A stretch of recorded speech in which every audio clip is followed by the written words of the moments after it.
Hey, what's up guys? Nick here.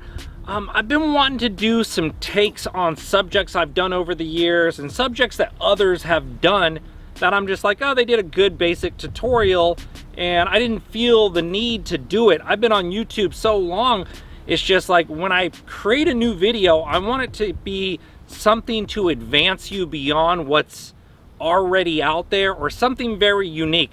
So I've been brainstorming and I want to revisit some subjects and give you an advanced outlook. For example, wacky drop shot right here. Everybody knows a drop shot. There's a million 2-minute, 5-minute videos on YouTube about drop shot rigs.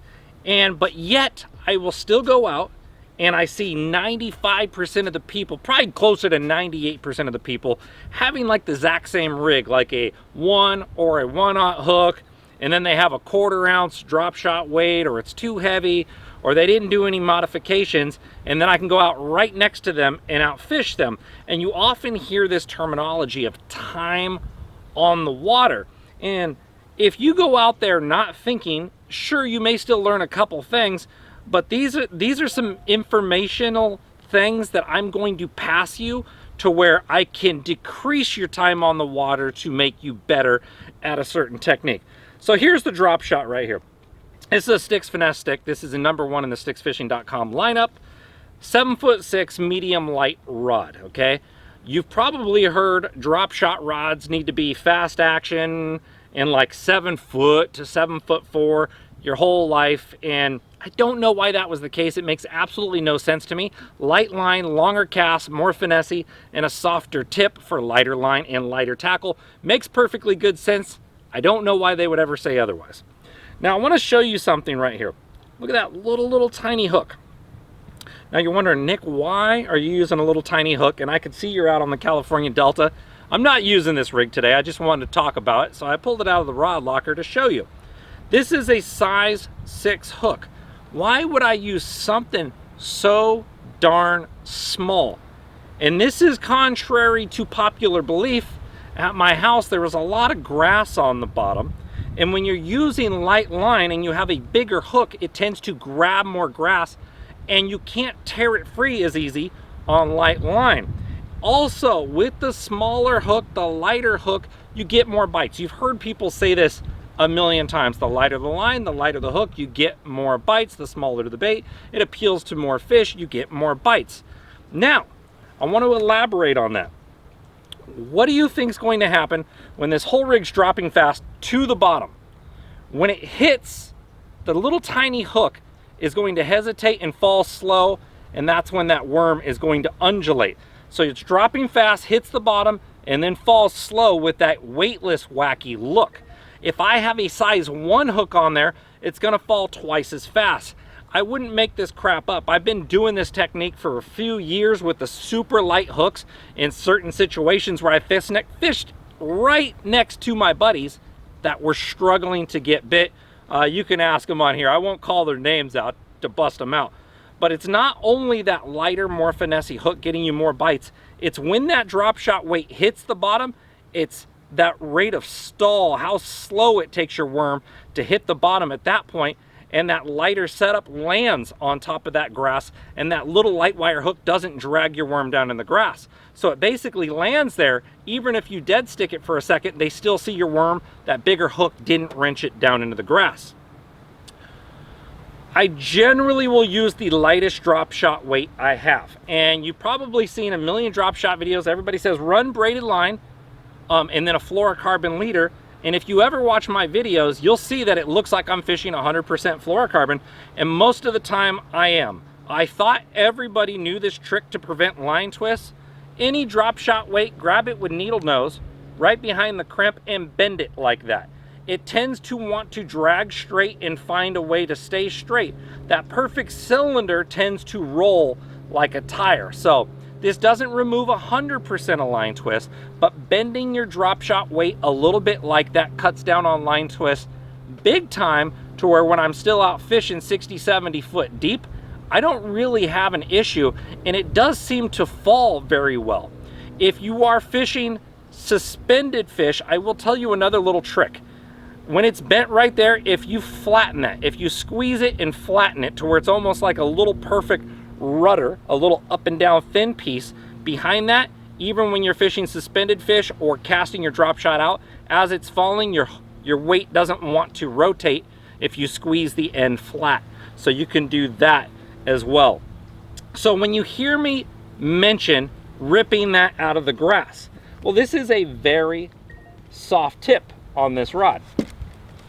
This is a moderate fast action. Let me get that off there. I just had the rod wrapped up in the rod locker so it didn't tangle the other rods.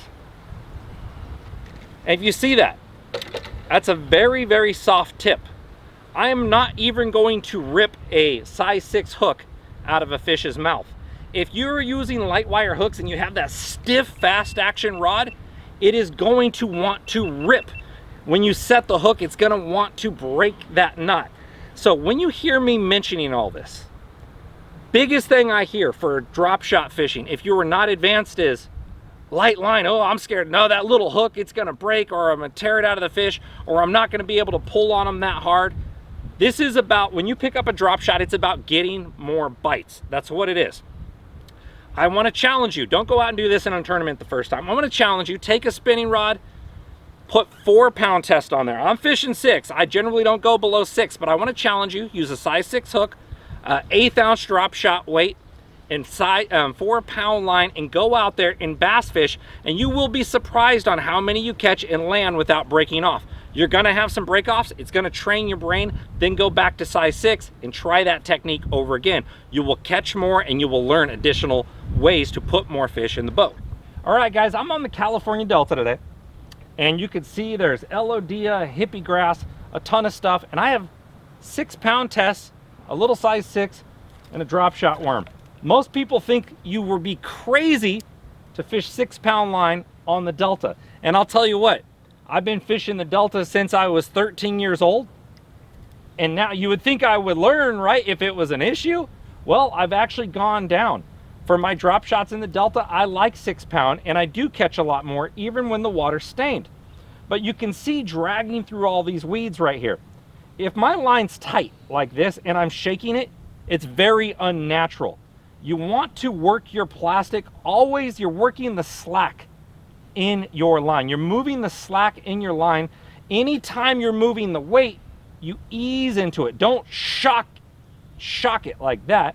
You want to just get it there, and then you want to just drag it and give it a little bit of drag. So if you feel tension, like you're stuck in the grass, you don't jerk it real hard. With a longer rod, you just kind of, little whippy snap action, and that little tiny hook tears right through that grass. And I'll show you. I'll drag it. There's a little bit more. And I'll give it that little double snap. And you can only do that with a softer rod. It gives it that little whipping motion and pulls it free. So I'm going to bring my rig up, and it's perfectly clean. I literally just drug it through a bunch of weeds, and there's no grass on there. Now, contrary to that, if I don't do that little whipping motion, and if I have a bigger hook, it's most likely going to bring grass back with it. So now if I just drag it all the way in, I'm already in Elodea right there, dragging it. You can see my tip, it's loaded up on there. Just dragging it, oh, just rip free. I could get a lot of weeds stuck on my bait like that. Now, this is called the grass cadence, something I like to do. If I cast out there, always when you first hit the bottom in the summertime, or if you're fishing a grassy lake, do not move it. Work it in place. Just work that slack for the first 4 to 5 seconds, always on a drop shot. A lot of the bass see it falling down there, and the biggest ones that seen it fall and land there, they want that easy meal. So always work it in place for the first 4 seconds. Now you're gonna just drag it, and I like to drag it with the rod tip up. If I feel a bite, I'm gonna reel down and set the hook on them. But I like to drag it with the rod tip up. You get a lot more sensitivity and you can feel the motion. So as I'm dragging it up like that, and I feel grass, I'm gonna do that snap, and then I'm going to dead stick it. Always after you snap it free of grass. Imagine this clump of grass right here, and you snap it free, you want it to fall right there, and odds are that big one is right next to that clump of grass. You don't want to work it away from that key piece of structure or cover you were just in and you had a clue on. So then I'm going to drag, I'm gonna drag. If I feel it thick, double snap, dead stick, and check. That technique right there with the lighter setup, guys, can catch you a heck of a lot of fish. And that little sucker just had it and came right off.